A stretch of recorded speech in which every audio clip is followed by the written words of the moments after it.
œuvrer pour un monde juste qui fait progresser l'égalité entre filles et garçons. Tel est l'objectif de Plan International. Pour en savoir plus sur cette organisation et son apport à la Guinée, nous avons le plaisir de recevoir dans cette émission M. Francis Salah-Dioakanda, directeur pays Plan International Guinée. Bienvenue à tous.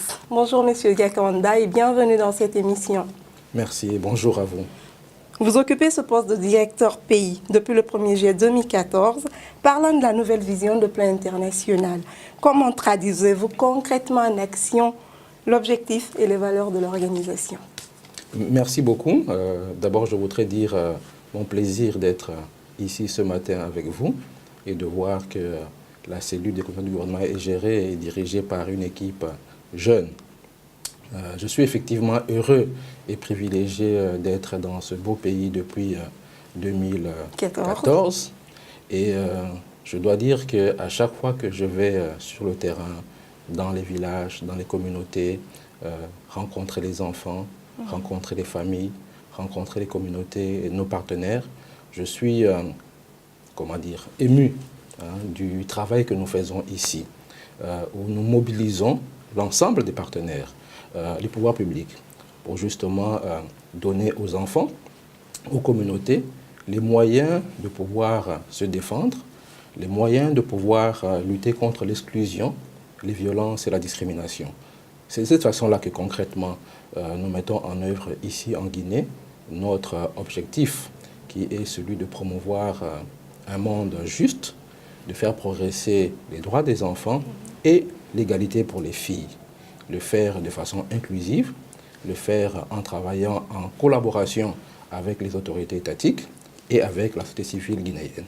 Voilà ce que nous faisons concrètement en Guinée. Votre nouvelle orientation, en quoi consisteront vos interventions en Guinée? Alors, donc, en Guinée, où nous sommes présents depuis 1989, nous travaillons dans le cadre d'un plan stratégique de 5 ans.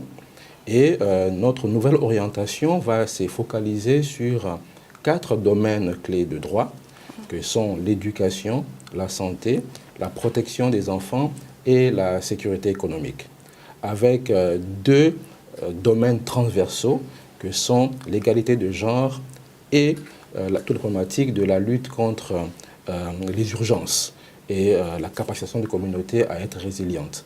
Donc voilà ce que nous allons faire et continuer à faire ici en Guinée. Nous travaillons à peu près sur une vingtaine de préfectures sur les 33 que compte la Guinée.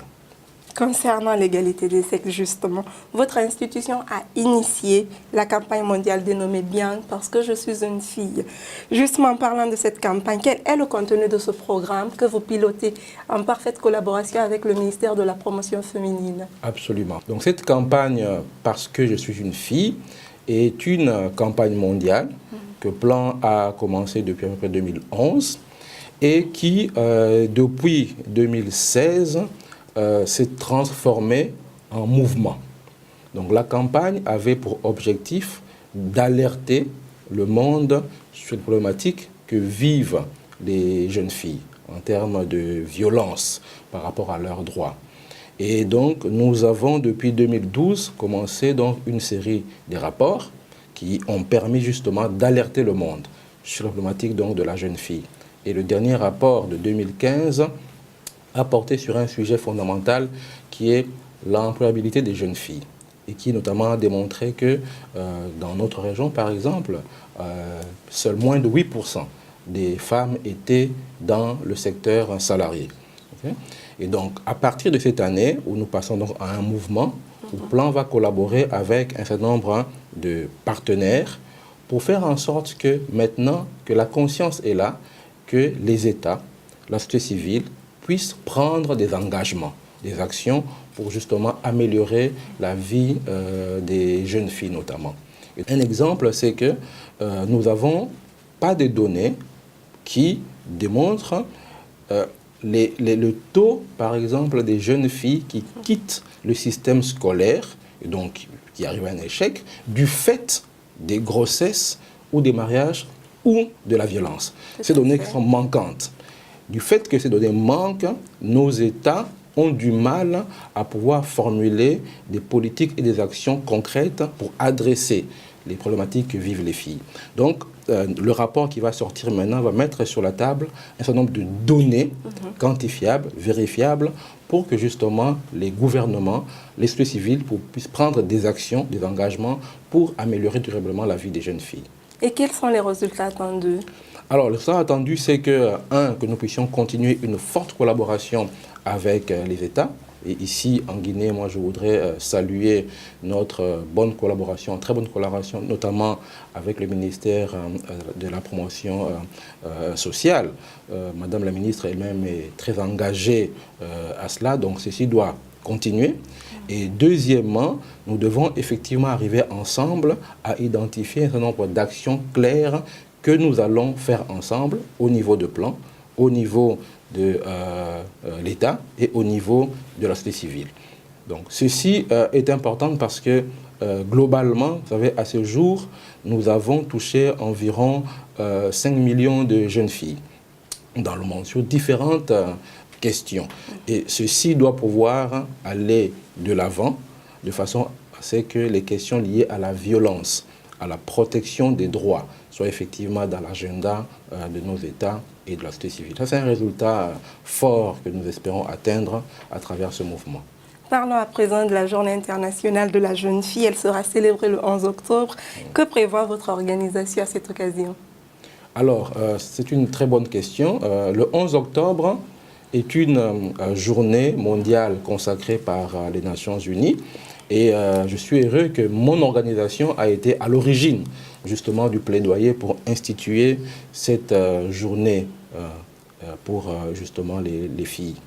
Donc ici, en Guinée, nous prévoyons cette année des activités extrêmement, je veux dire, constructives avec justement le ministère des Affaires sociales pour permettre à ce que nous puissions rendre visible la qualité des jeunes filles guinéennes. Vous savez, quand je visite le Parlement des enfants de Guinée, par exemple, ou des mouvements comme le SECOJ, ou des mouvements comme les associations des enfants et des jeunes travailleurs de Guinée, là-dedans, on découvre un potentiel énorme en termes des jeunes filles qui, soit sont encore à l'école ou qui sont diplômées et qui ont un talent très très fort. Donc cette année, ce que nous allons faire, c'est que nous allons permettre à des jeunes filles, sélectionnées parmi celles qui ont eu les meilleurs résultats dans les examens du baccalauréat et je crois du brevet, on va donc permettre à ces jeunes filles-là d'assumer pendant une journée, cette journée-là, un rôle de leadership. Donc il va y avoir notamment une jeune fille qui va jouer mon rôle. Donc pendant toute la journée sera donc le directeur pays de Plan International ici en Guinée. Pareillement au niveau du ministère des Affaires sociales, et nous voulons appeler d'autres partenaires et d'autres secteurs du gouvernement à se joindre à cela pour permettre à ces jeunes filles guinéennes de montrer effectivement leurs capacités. D'accord. Parlant toujours de vos interventions en Guinée, avec le ministère de l'Enseignement supérieur et de la Recherche scientifique, Plan International a lancé il y a quelques mois un programme de stage pour les jeunes filles. Que vise ce programme, justement?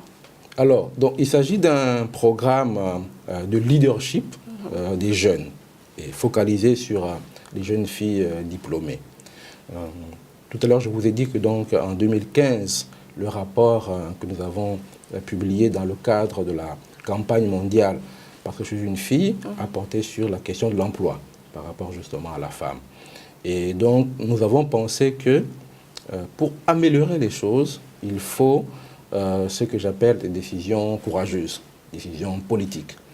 Donc, nous avons donc signé avec 4 universités de la place, sous le leadership du ministère de l'Enseignement supérieur, une convention qui nous permette chaque année d'identifier parmi les jeunes filles diplômées les meilleures.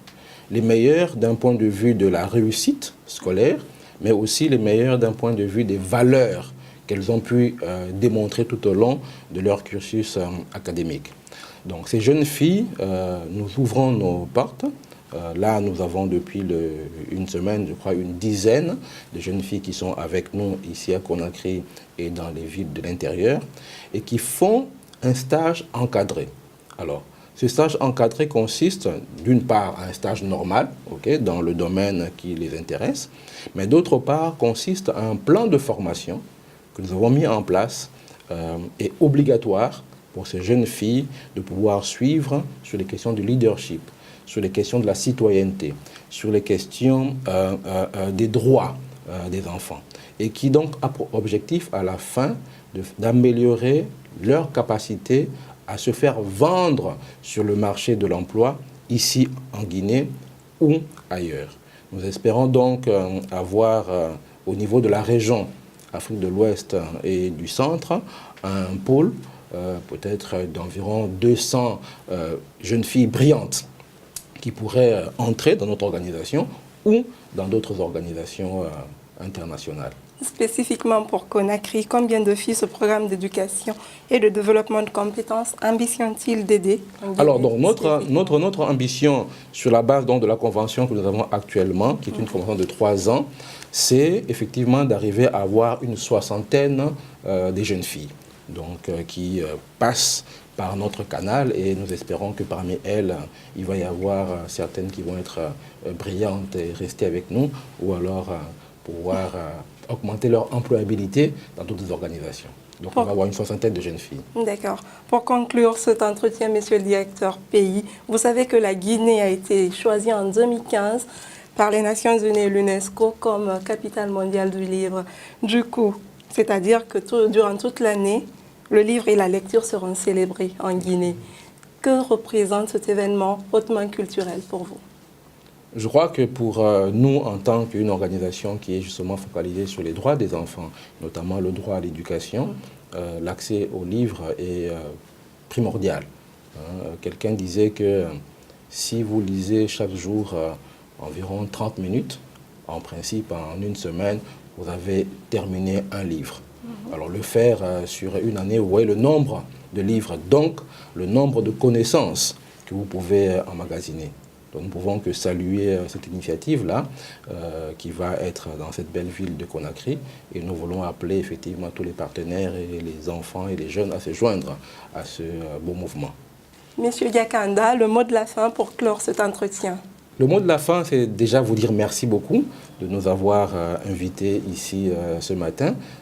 C'est aussi de dire que promouvoir les droits des enfants et l'égalité pour les filles est fondamentale pour faire changer qualitativement et durablement nos sociétés. Donc c'est cet appel-là, c'est le travail que nous faisons ici, en partenariat avec la société civile guinéenne et en collaboration étroite avec les autorités de la Guinée que je voudrais saluer ici. Ainsi prend fin cette émission que vous retrouverez en intégralité sur le site du gouvernement, mais aussi sur tous nos réseaux sociaux. À très bientôt pour un autre numéro. D'ici là, portez-vous bien.